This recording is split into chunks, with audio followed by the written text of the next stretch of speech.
세상에는 여러 기관들이 있습니다. 그런데 하나님께서 특별히 유독 관심을 많이 가지시는 기관이 있습니다. 그것은 교회와 가정이라고 하는 기관입니다. 이 교회와 가정은 하나님께서 친히 세우신 기관이기 때문에 그렇습니다. 가정은 교회의 축소판입니다. 교회는 건물이 아니라 하나님께 부름받은 사람들의 모임이라고 그랬기 때문에 가정은 작은 교회와도 같은 것입니다. 사람은 이 교회와 가정을 통해서 하나님의 은혜와 사랑을 찾고 그것에서 경험을 하게 되는 것이고, 하나님은 이 교회와 가정을 통해서 하나님의 은혜와 사랑을 이 세상의 그리스도인들에게 그것을 부어주시고 흘려보내주시는 것입니다. 그러므로 우리는 이 교회와 가정을 분리할 수가 없습니다. 둘이 하나인 것입니다. 그래서 성경에도 보면 교회에 일꾼을 세울 때는 가정에 흠이 없는 사람, 가정을 잘 다스리는 사람을 세우는 이유가 그것입니다. 가정이라고 하는 작은 교회를 다스리지 못하는데 어떻게 교회라고 하는 더 큰 기관을 어떻게 섬길 수가 있겠습니까? 아일랜드 격언에는 이런 말도 있어요. 하나님의 나라가 아무리 가깝더라도 너의 가정이 더 가깝다. 교회와 가정은 하나님의 나라를 이 땅에서 잠시 맛보도록 보여주시는 작은 천국과도 같은 것입니다. 그 작은 천국을 가정에서 맛봐야 한다는 것이에요. 그런데 오늘 이 땅을 살아가는 이 모든 가정들을 보면 다 행복한 것만 같지 않습니다. 다 천국을 경험하는 것 같지가 않아요. 심지어 예수 믿는 성도들의 가정도 천국이 되어야 함에도 불구하고 정말 지옥과 같은 가정을 이루고 사는 사람들도 많이 있더라는 것입니다. 왜 그럴까요? 그것은요, 이 가정을 파괴시키려고 하는 악한 영적 세력이 있기 때문에 그래요. 하나님의 나라를 파괴시키려고 하는 원수 마귀는 지금도 우는 사자처럼 으르렁거리면서 하나님의 사람들을 넘어뜨리려고 호시탐탐 기회를 보고 있는데, 그 많은 유혹과 시험의 원인들이 가정에서 많이 일어난다는 거예요. 부부 간의 문제, 부모와 자식 간의 문제, 조금이라도 흠이 있으면 그것을 물고 그냥 뜯어내서 이 가정이 깨어지기를, 가정의 행복이 사라지기를 그렇게 원수 마귀는 원하고 있는 것이에요. 가정이라고 하는 작은 교회가 무너질 때에 하나님의 나라가 손상을 받기 때문에 그런 것이죠. 그렇기 때문에 우리는 더욱 이 가정에 다르기도 하지만 우리는 정말로 이 땅을 살아가면서 믿음 생활할 때 내 가정을 아름답게 지키기 위해서 애를 써야 하는 것입니다. 오늘날 특별히 하나님을 섬기는 이 성도들이 가정에 문제가 생길 때에 그 문제를 어떻게 해결하고 극복해 나갈 것인가, 오늘 말씀을 통해서 함께 은혜를 나누기를 원합니다. 오늘 본문에는 이삭의 가정이 등장합니다. 이삭은 아브라함의 아들이에요.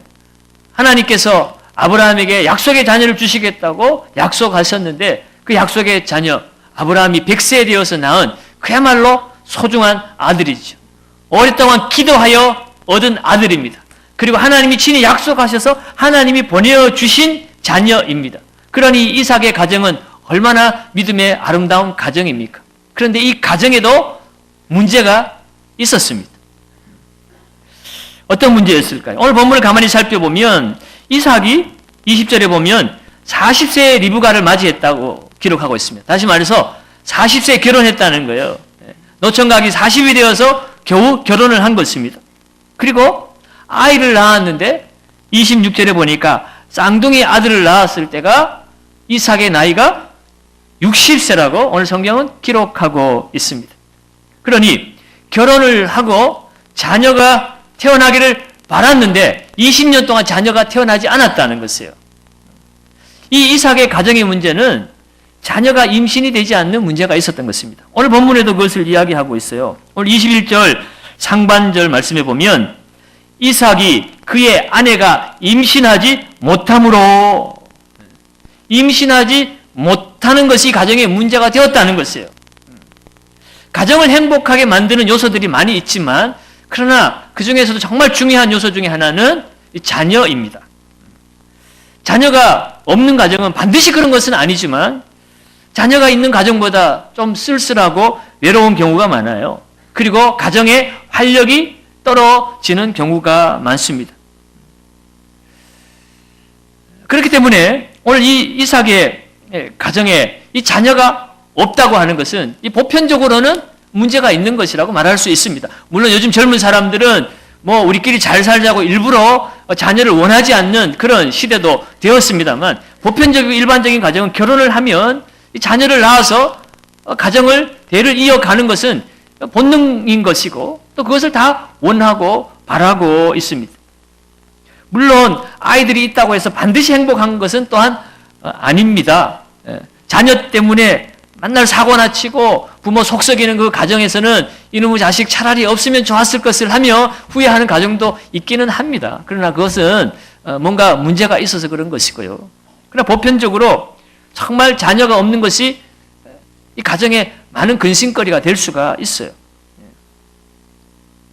특별히 지금이야 뭐 입양도 하고 자녀가 없어도 우리끼리 행복하게 잘 살고자 하는 그런 마음에 이것을 잘 극복해 나가기도 하지만, 이 고대 사회에서는요, 이 자녀를 낳지 못한다는 것, 이것은 특별히 여인에게 있어서 수치였습니다. 그리고 이 여인이 임신을 하지 못할 때는 남편이 다른 여자를 취하여서 대를 잇게 할지라도 거기에 대해서 뭐 불평할 수가 없는 그냥 일반적인 그런 일처럼 여겨지던 시대였어요. 오늘 성경은요, 그 아내 리브가가 임신하지 못하였다, 오늘 이렇게 분명히 기록하고 있습니다. 물론 아이가 잉태되지 않을 때는 남편에게 문제도 있는 경우가 있지만, 그러나 오늘 이 본문에서 이 이삭의 가정에는 아내 리브가가 임신을 하지 못했어요. 여인에게 문제가 있었던 것입니다. 더욱이 오늘 이 이삭의 가정은 경건한 가정임에도 불구하고 문제가 있었다는 것에 대해서 우리는 한 번 더 주목을 해야 합니다. 우리는 예수 믿으면 아무런 문제 없이 그냥 편안하게 잘 살 것이라고 생각하지만, 예수 믿어도 인생에는 문제가 끊임없이 찾아오는 것입니다. 이제 결혼해서 이 가정의 첫 문제가 자녀 낳는 것이지만, 자녀 낳고 나면 또 자녀의 건강 문제, 진학 문제, 또 결혼 문제, 취업 문제, 뭐 온갖 인생의 문제들이 끊임없이 등장하지 않습니까? 모세는 시편 90편에서 인생의 연수가 70이요, 뭐 강건하면 80이라도 그 자랑은 뭐라고 그랬습니까? 수고와 슬픔뿐이라고 그랬어요. 인생의 수고와 슬픔뿐이라는 것은 그만큼 인생은 문제의 연속이라는 것이에요. 오늘 이삭은요, 얼마나 경건한 가정이었습니까? 믿음으로 약속의 가정으로, 약속의 자녀로 태어났을 뿐만 아니라 이삭 스스로도요, 믿음의 가정으로 이루기 위해서 40년 동안 노총각임에도 불구하고 기다렸던 사람입니다. 그리고 마침내 아브라함이 고향의 가나안의 여인들과 결혼하지 않게 하기 위해서 고향 땅에 하나님을 섬기는 친족 중에서 아내를 맞이하도록 그렇게 했고, 그렇게 해서 맞은 아내가 리브가였고요. 성경 말씀을 보면 리브가가 이 이삭이 있는 곳으로 올 때에 이삭이 어떻게 하다가 리브가를 만났냐면요, 들에 나가서 해질쯤에 묵상하다가 눈을 들어보니까 말을 타고 짐승 낙타를 타고 오는 한 여인을 보게 되는데, 그것이 바로 리브가였어요. 기도하면서 맞이한 아내가 리브가였다는 것입니다. 그런데 그 가정에도 이런 문제가 있는 것이에요. 그러므로 여러분, 오늘 이 땅을 살아가면서 우리는 다 문제가 있어요. 목사인 저에게도 문제가 있는 것입니다. 중직자들에게도 문제가 있어요. 다만 표현을 못할 뿐이지요. 그러니 여러분, 우리가 이 땅을 살아가면서 왜 우리 가정에만 이런 험악한 문제가 있느냐? 심지어 나는 신앙생활 열심히 했는데, 하나님 잘 섬겼는데 어떻게 우리 가정에 이런 문제가 있느냐라고 여러분 탄식하지 마십시오. 문제는 다 있는 것입니다. 믿음의 가정에도 신앙생활 열심히 해도 문제는 찾아오는 것이에요. 그러나 그것보다 더 큰 문제는 그 문제를 만났을 때 우리가 어떻게 반응하느냐, 우리의 태도의 문제가 진짜 문제인 것입니다. 오늘 이 이삭이 이 문제를 어떻게 극복했습니까? 오늘 21절 중반절에 보면 그를 위하여 여호와께 뭐하며? 간구하며 그랬어요. 그를 위하여 그랬는데 누구를 위하여 했다는 거예요? 리브가를 위하여 했다는 것입니다. 분명히 아이가 잉태되지 않는 문제는요, 이삭에게 있었던 것이 아니라 리브가에게 문제가 있었어요. 그런데 그것에 대해서 이삭이 문제 삼지 않았습니다. 불평하지 않았습니다. 원망하지 않았습니다. 당신이 왜 임신하지 못해? 나한테 속인 거 없어? 혹시 당신 집안에 무슨 내력이 있는 거 아니야? 나한테 왜 속이고 시집 온 거야? 뭐 이렇게 따져묻지 않았습니다. 가서 뭐 의사한테 치료 좀 받고 와라, 좋은 거 먹고 운동 좀 해봐라 라고 불평하고 원망하지 않았습니다. 물론 그런 바람도 있었겠지만 이삭은 뭐 했다는 거예요? 바로 이 문제가 있는 리브가를 위하여 하나님 앞에 간구했어요. 그냥 기도가 아닙니다. 기도에는요, 이삭이 늘 하던 묵상도 있습니다. 말씀을 읊조리면서 하나님 음성을 듣고 또 하나님을 찬양하는 그것도 기도예요. 그런데 문제를 만났을 때 그 문제를 붙들고 간절히 구했다는 것이에요. 그 문제가 해결되도록 그것도 아내를 위해서 했다는 것입니다. 사랑하는 여러분, 정말 하나님의 가정에 위기가 찾아왔을 때, 문제가 찾아왔을 때 하나님의 백성들이 해야 될 태도가 바로 이런 것이에요. 아내의 문제가 있으면 남편이 아내를 위해서 기도하는 것이고, 남편에게 문제가 있을 때 아내가 남편의 문제를 놓고 기도해야 되는 것입니다. 그것이 하나님의 백성들이 문제 앞에서 취해야 될 태도라는 것이에요. 그런데 우리 안에 있는 진짜 문제는 무엇입니까? 그런 문제를 만나도 기도하지 않는다는 것이에요. 자녀 문제만이 아니잖아요. 가정의, 이웃 간의 문제, 직장의 문제, 여러 가지 문제들이 산더미처럼 쌓여 있는데 그 문제를 놓고 기도하지 않는 것이 더 큰 문제라는 것입니다. 사랑하는 여러분, 오늘 우리가 믿음의 가정으로 이 땅을 살기를 원하고 하나님이 복 주시는 은혜의 통로, 복의 통로로 우리의 가정, 정말 천국을 우리에게 허락하신 맛보기로 주신 가정임을 우리가 깨닫고 그것을 맛보기를 살기를 원한다면 문제 앞에 낙심하고 절망하지 마시고 서로 불평하고 원망하지 마시고 함께 기도하는 가정 되시기를 바랍니다. 남편은 아내를 위해서, 아내는 남편을 위해서, 부모는 자식을 위해서, 자식은 부모를 위해서 그 문제를 붙들고 하나님 앞에 나아가서 간구할 때에 그 모든 문제가 해결이 되어질 줄로 믿습니다. 오늘 이 가정이 기도할 때 어떻게 문제가 해결됩니까? 21절 하반절을 한번 봅니다. 여호와께서 그의 간구를 들으셨으므로 그의 아내 리브가가 임신하였더니, 그들의 문제의 간구 소리를 하나님이 들으시고 응답하셔서 임신하지 못하는 여인에게 임신을 허락해 주셨습니다. 그런데 여러분, 오늘 이 말씀을 우리가 읽을 때에 야, 기도하니까 그 기도한 날 바로 임신이 되었구나 라고 우리가 착각할지는 모르지만 아닙니다. 우리 아까 살펴봤죠? 이삭이 40세에 결혼을 하고 임신하여 아들을 낳을 때는 몇 세라고요? 60세. 그러니까 기도를 몇 년 한 거예요? 20년을 한 겁니다. 20년을 한 거예요. 문제가 생겼으니 오늘 기도해보고 한 일주일 하다가 응답 안 되니까 치워버리고 한 달 하다가 치워버리고 한 것이 아니라는 거예요. 20년을 한결같이 이 문제를 놓고 하나님 앞에 기도했습니다. 물론 어떤 기도는요, 마음만 먹어도 기도하기도 전에 이미 응답되는 것들도 있어요. 저도 그렇더라고요. 야, 이거 나한테 꼭 필요한데라고 마음 먹고 하나님 앞에 한번 기도해야지라고 생각만 했는데 그날 갑자기 혹시 이거 필요하세요? 라고 가지고 오는 경우들이 있더라고요. 그런 경우도 있습니다. 그러나 그렇지 않은 경우도 있어요. 모든 기도가 내가 기도한 즉시 바로 응답되는 건 아니에요. 응답될지라도 하나님께서 때로는요, 그 기간을 늦추시기도 하는 것입니다. 하나님의 계획과 뜻이 있기 때문에. 대부분의 경우요, 정말 기도가 늦춰지고 오래 걸릴 때는 더 큰 은혜가 준비되어 있기 때문이라는 사실을 우리는 기억해야 합니다. 여러분, 쉽게 응답되는 거는요, 쉽게 잊어버려요. 그 순간에는 하나님이 도와주셨네 말하다가도 조금만 지나봐요. 야, 운이 좋았네. 야, 내가 꼭 좀 실력이 좋아서 괜찮은 사람이라서 이런 복이 따라오네. 하나님 잊어버립니다.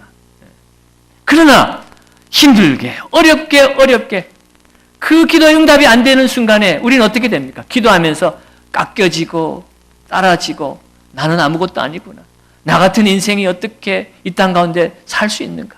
그렇게 자기가 아무것도 아니라는 사실을 하나하나 깨달아가다가 내가 아무것도 아니었을 때 그때 하나님이 개입하시고 하나님께서 더 큰 은혜와 복으로 주시는 것입니다. 절대 잊을 수 없는 하나님의 섭리와 하나님의 통치와 다스리심을 기억하게 되는 거예요. 여러분, 이삭의 아버지 아브라함이 그랬잖아요. 하나님께서 그에게 약속의 자녀를 허락하셨지만 75세에 응답하여 주셨지만 아브라함이 그 이삭을 얻는데 얼마나 걸렸습니까? 이삭보다 더 걸렸어요. 24년, 25년이 걸렸잖아요. 이삭을 낳을 때 아브라함은 바랄 수 없는 상황이 되어버렸어요. 더 이상 생리적으로도 과학적으로도 육체적으로는 더 이상 아이를 낳을 수 없는 상황까지 하나님 몰아붙이시고 나는 전능한 하나님이라 내 앞에서는 행하여 완전하라. 완전하신 하나님이 전능하신 하나님을 보여주시고 그에게 실제로 이삭을 주신 거예요. 그 은혜를 경험했기 때문에 그 아들 이삭을 모리아 산에 번제로 바치라고 할 때도 아브라함은 믿음을 가지고 아들을 번제로 드리려고 하는 그런 믿음과 용기가 나올 수 있었던 것입니다. 절대 신앙을 소유하게 되었던 거예요.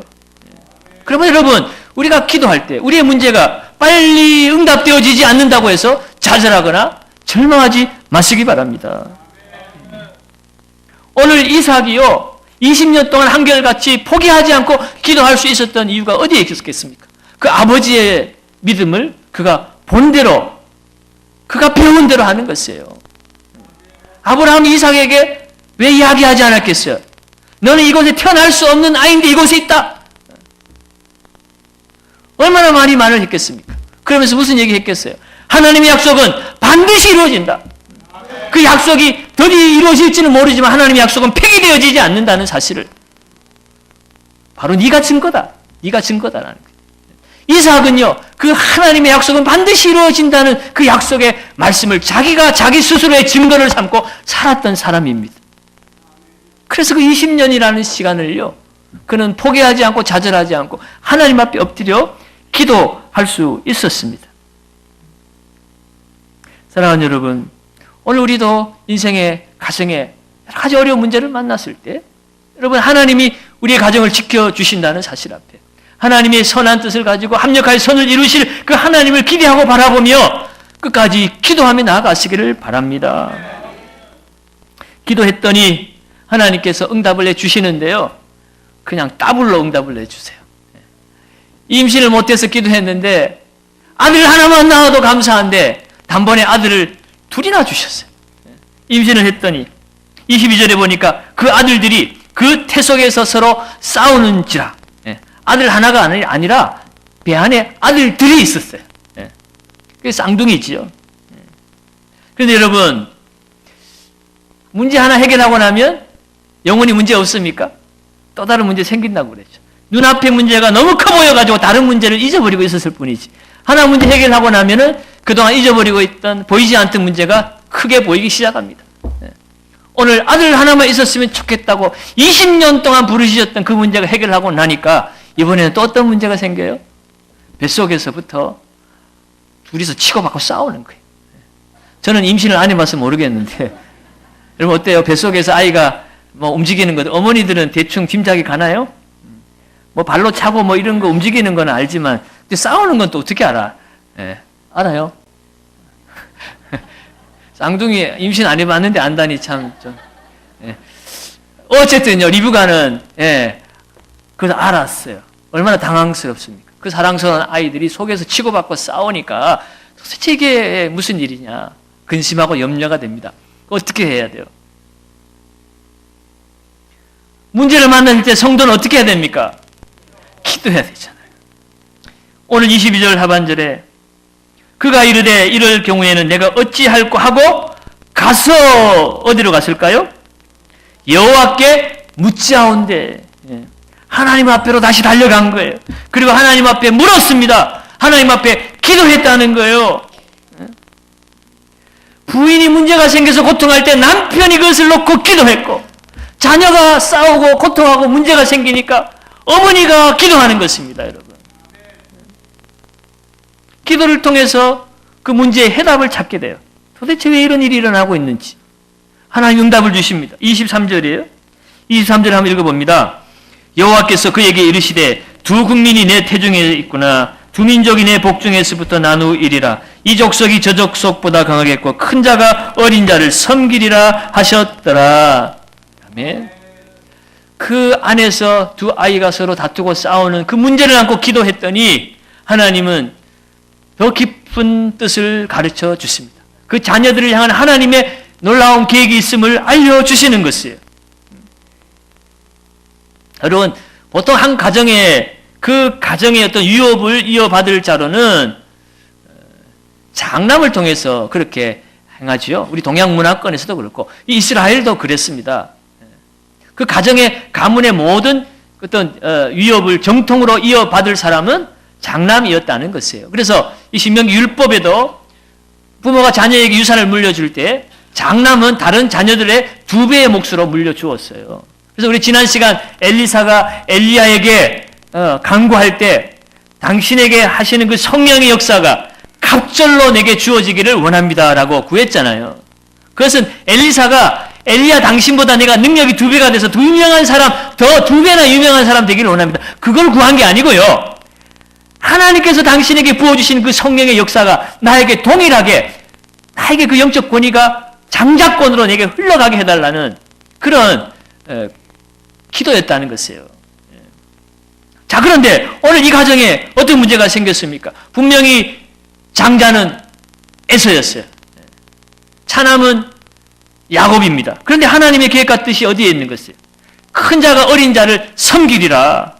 그렇게 이야기하고 있습니다. 하나님께서 이 야곱을 통해서 하나님의 계획과 하나님의 뜻을 이루어 가시겠다는 그 하나님의 주권적인 선포가 이루어지고 있습니다. 오늘 이 말씀을 통해서 잠시 우리가 한 번 더 짚고 넘어가야 될 것은 하나님의 은혜입니다. 은혜. 두 아이가 아직 출생조차 하지 않았습니다. 그럼에도 불구하고 하나님은 큰 자가 작은 자를 섬길 거리다. 다시 말해서 하나님의 마음이 야곱에게 있었던 거예요. 하나님 야곱을 통해서 하나님의 뜻과 하나님의 일을 이루어 가시겠다고 그들이 태어나기도 전부터 하나님이 그렇게 정하셨어요. 어떤 사람들은 참 하나님 너무 불합리한 것 아닌가? 왜 하나님이 마음대로 어떤 사람을 택하시고 하나님이 어떤 사람을 택하지 않는가? 여기에 대한 의문을 가집니다.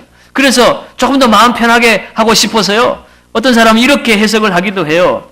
하나님께서 이들이 앞으로 태어나서 그들이 앞으로 어떻게 선하게 행동할 것인가, 변해갈 것인가를 미리 알고 하나님이 택하셨다. 다시 말해서 하나님께서 이 야곱이 지금은 이 뒤꿈치를 잡고 안에서 싸우지만 태어나서 야곱은 선한 사람으로 바뀌어질 줄로 알고 택했다라고 이렇게 해석을 하는 사람이 있어요. 그러나 그것도 잘못된 것입니다. 여러분, 하나님의 역사는요, 우리의 행위로 되어지는 것이 아니에요. 실제로 그들이 태어났을 때 그 어떤 사람들이 말하는 것처럼 야곱이 선한 행실로 그렇게 바뀌어집니까? 착한 사람으로 바뀌어집니까? 아니지요. 오히려 더 우리에게 매력을 주는 인간적인 사람은 에서예요. 에서는 사나이 다웠고요. 정말 성격도 털털했고요. 인간적인 면모가 있는, 정이 있는 그런 사람이었습니다. 반면에 야곱은 태어날 때부터 형 발뒤꿈치를 잡고 뭔가 경쟁에서 이기려 하고 빼앗으려 하고 욕심을 내는 사람이었어요. 성격도 아주 내성적이었습니다. 교활한 면이 있어가지고 자기의 것을 취하기 위해서 아버지도 속이는 사람이었고 삼촌 라반도 속이는 사람이었습니다. 인간적으로는 끌리는 면이 사실은 별로 없는 것이 야곱이에요. 그런데도 하나님은 야곱을 택하셨다는 것입니다. 이것은요, 우리가 하나님의 주권이라고밖에 우리가 표현할 길이 없어요. 이 로마서 9장에 가면 이것에 대해서 불평하고 원망하는 자들을 향하여 그런 비유를 들죠. 사도 바울이 토기장이의 비유. 토기장이가 그릇을 만들 때 하나는 귀 있을 그릇으로 만들고 하나는 천 있을 그릇으로 만들었기로 서니, 그 그릇이 그 토기장이를 향하여 왜 나는 천하게 쓰도록 만들었고 왜 저 그릇은 귀하게 쓰는 그릇을 만들었냐고 따져 물을 자격이 있냐는 거예요. 하나님이 그렇게 하시면 하시는 겁니다. 그런데요, 우리가 그렇게 거기까지만 생각하면 좀 억울한 면도 있는 것 같고 하나님 너무하시는 것 같기도 해요. 그런데요, 하나님이 택했을 때는 그 택한 자와 택함을 받지 못한 자의 분명한 특징과 차이가 있습니다. 여러분, 에서가요, 인간적으로 보면 매력이 있는 사람이고 참 야곱보다 훌륭한 사람처럼 보이지만요, 애굽의 에서의 특징은 뭐냐? 한마디로 하나님이 필요 없는 사람입니다. 그는요, 너무 잘나고 너무 가진 것이 많고 너무 똑똑하고 너무 인간적인 사람이라서요, 하나님에 대한 거룩한 욕심보다는 그저 내 하고 싶은 대로 내 욕망을 채우며 사는 것이 인생의 목적인 사람이에요. 오죽했으면 그 장자권이라고 하는 그 위대한 유산을 그냥 내 먹고 싶은 죽 한 그릇에 그냥 팔아버릴 수가 있어요. 어떻게 경고망동할 수가 있습니까? 야곱은요, 반대로 그가 인간적인 면모에서는 정말 사랑할 만한 것이 없는 사람이지만 그에게 정말 한 가지 좋은 것이 있었는데 그것은 하나님의 것에 대한 거룩한 열망이 있었다는 것이에요. 거룩한 욕심이 있었어요. 하나님 나라를 이어받을 그러한 영광을 소유하고 싶어하는 거룩한 욕망이 있었다는 거예요. 인생의 진짜 행복은 내가 이 땅에서 많이 가지고 많이 취하는 것 그 이전에 하나님의 택한 백성이 되어지고 하나님 뜻을 이루어가는 것이 하나님 손에 붙들려 사는 것이 그것이 진정한 인생의 행복인 것을 그거 하나만큼은 야곱이 알고 있었던 사람인 것입니다. 여러분 만약에 우리가 생각하는 대로 하나님께서 에서를 선택했다고 한다면 우리에게는 소망이 없어지는 것입니다. 사람들이 에서를 택하면 뭐라고 얘기하겠어요? 그래, 하나님은 택할 때부터 봐라. 이렇게 신체 건장하고 성격 좋고 똑똑하고 힘있고 강한 사람을 들어서 하나님이 쓰시잖아. 야곱처럼 이렇게 내성적이고 힘도 없고 교활하고 이렇게 모자린 사람들은 결국은 하나님 나라에 들어갈 수가 없어. 아무리 노력해봐야 안 돼. 라고 우리는 평가할 것 아니겠습니까? 그것은 곧 자기 자신을 향한 평가예요. 여러분은 에서에 가까운 사람입니까? 야곱에 가까운 사람입니까? 그렇죠. 네. 여기 계신 분들은 다 에서와 비슷한 분들이 있는데 여기 계신 몇 분하고 저하고는 야곱하고 가까운 쪽에 있는 사람이에요. 네. 만약에 하나님이 에서를 택했다면요, 저는 가망 없는 인생이 되는 거예요. 아무리 노력해도 하나님 나라에 들어갈 수 없는 버림받은 자가 될 것입니다. 그런데 하나님은요, 오늘 이 야곱을 택하는 모습을 통해서 우리에게 우리같이 가망 없는 인생도 모난 인생도 부족한 인생도 하나님이 택하셔서 그들을 바꾸어서라도 하나님이 구원시켜 주시고 하나님 나라의 유업을 이어받을 수 있도록 하나님이 소망을 주신다는 사실을 오늘 이 말씀을 통해서 우리는 교훈을 받게 되는 거예요. 여러분, 야곱이요, 비록 그가 부족한 점이 많았지만 하나님은 그를 변화시켜 나갔습니다. 변화시켜 나갔어요. 야곱이 이름이요, 야곱이지만 그가 얻은 별명이 있습니다. 별명이 성경에 보면 대표적으로 아주 유명한 별명이 두 가지가 있는데 하나는 이사야서 말씀에 나오는 지렁이라는 말이에요. 지렁이. 너 지렁이 같은 야곱아. 지렁이 뭡니까? 땅에 그냥 꿈틀꿈틀 기어다니는 보잘것없는 지렁이지요. 그런데 그 지렁이 같은 야곱이요, 나중에 하나님 앞에 또 다른 이름을 얻게 되는데 그것이 바로 이스라엘이라고 하는 거예요. 창세기 32장에 가면 그가 라반의 삼촌 집에서 이제 고향으로 돌아오다가 형님한테 맞아 죽을까봐 두려워가지고요, 들어가지는 못하고 야복 강가에 가서 하나님 앞에 간절히 기도합니다. 기도하다가 거기에서 하나님의 사자와 겨루어서 응답받고 나서 그가 네가 하나님과 겨루어서 이겼다라는 그런 뜻으로 이름을 이스라엘이라는 이름을 별명을 하나 받는 거예요. 이 이스라엘이라는 이름이요, 하나님 겨루어서 이겼다는 뜻도 있지만 하나님의 왕자라는 그런 뜻도 있습니다. 야곱이 처음에는 지렁이 같은 인생이었지만 결국에는 하나님 나라의 왕자로 변모가 되었다는 것이에요. 그것은 그가 하나님의 은혜를 사모했기 때문이에요. 비록 인간적으로는 부족한 면이 많았지만 그는 하나님의 나라에 들어가고자 하는, 하나님 나라를 이어받고자 하는 그 영적인 열망 하나만큼은 누구에게도 뒤지지 않았던 것이에요. 그것을 보시고 하나님 그를 택하시고 그를 변화시켜 나갔다는 것입니다. 그러면 여러분, 선택받은 자가 누구인지는 모르지만 선택받은 자의 특징이 있다면 그것은 변화입니다. 변화. 조금이라도 주님 닮아가려고 애를 쓰고 노력하는 사람이라는 거예요. 그러니 우리가 누구는 선택하고 누구는 버렸느냐라고 따져 물을 계제가 안 되는 거예요. 왜 하나님이 야곱을 택했느냐고 묻기 전에 왜 하나님은 나 같은 사람을 선택했습니까? 라고 묻는 것이 당연하죠. 야곱이 택함 받은 것을 의심할 필요가 없어요. 야곱이 택함 받았기 때문에 나도 택함 받았다라는 것을 확신할 수 있는 것이에요. 이 하나님의 선택과 하나님의 은혜에 대해서는 다음에 또 한 번 더 말씀을 나눌 기회를 가지기로 하고요. 결국 오늘 이 말씀을 통해서 우리 가정의 여러 가지 어려움과 문제를 만날 때 성도의 가정은 기도로 문제를 해결해야 한다는 것이에요. 모든 문제 해결의 근원은 하나님께 있기 때문에 그렇습니다. 여러분, 오늘 하나님의 나라가 이삭을 통하여 또 야곱을 통하여 흘러가는 것을 보게 됩니다. 아브라함에게는 이삭 말고도 자녀들이 있었습니다. 이스마엘도 있었고 이삭을 낳은 이후에도 하나님이 은혜를 주셔서 그두라를 통해서 여러 명의 자녀를 주셨습니다. 그런데 하나님의 나라는 누구를 통하여 이어져 갑니까? 이삭을 통하여 이어져 가고요. 또 에서가 아니라 야곱을 통해서 이어져 가는 것입니다. 하나님의 나라를 사모하는 영적인 자녀들을 통해서 하나님의 뜻이 이루어진다는 거예요. 여러분, 하나님의 영적인 자녀들은 기도하는 사람들입니다. 기도하는 사람은 하나님과의 관계가 회복되어진 사람이에요. 기도 못한다는 것은요, 하나님과의 관계에 확신이 없기 때문에 그래요. 그렇지 않습니까? 하나님이 나의 아버지라고 생각되면 아버지 앞에 담대히 간구할 수 있는데 이분이 아버지인지 옆집 아저씨인지 헷갈릴 때는요, 가서 못 찾는 거예요. 못 구하는 거예요. 친밀함이 없잖아요. 아저씨한테 어떻게 구해요? 내 아버지가 전능하신 하나님인 것을 확신하게 된다면 기도하며 살 수밖에 없는 거예요. 오늘 여러분, 우리의 가정이 잘 되기를 원하십니까? 여러분의 자녀들이 잘 되기를 원하십니까? 그렇다면 여러분, 유산 많이 물려주는 것도 중요하겠지요. 좋은 공부 많이 시켜주는 것도 중요하겠지요. 그러나 우리가 이번 한 달 계속 강조하고 말씀드렸던 것처럼 신앙의 유산을 물려주어야 되는 것입니다. 다시 말해서 하나님을 의지할 수 있고 하나님께 기도할 수 있는 자녀 되게 해야 되는 것입니다. 하나님이 그 자녀를 통해서 하나님의 역사를 이루어 가시는 거예요. 지금은 부족해 보일지라도, 야곱처럼 그렇게 문제가 많아 보일지라도 하나님을 의지하고 기도하는 자녀를 통해서 하나님의 역사는 이루어지는 것입니다. 사랑하는 여러분, 우리 가정에 문제가 있습니까?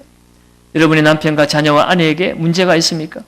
그렇다면 오늘 이삭처럼, 리브가처럼 남편을 위해서, 아내를 위해서, 자녀를 위해서 기도하시기 바랍니다. 하나님의 약속은 더디 이루어질지언정 폐기되지는 않습니다. 하나님의 때에 반드시 응답되어집니다. 이 약속을 붙들고 오늘도 기도하여 주의 뜻을 이루어 가시는 믿음의 가정 되시기를 예수님의 이름으로 축원합니다.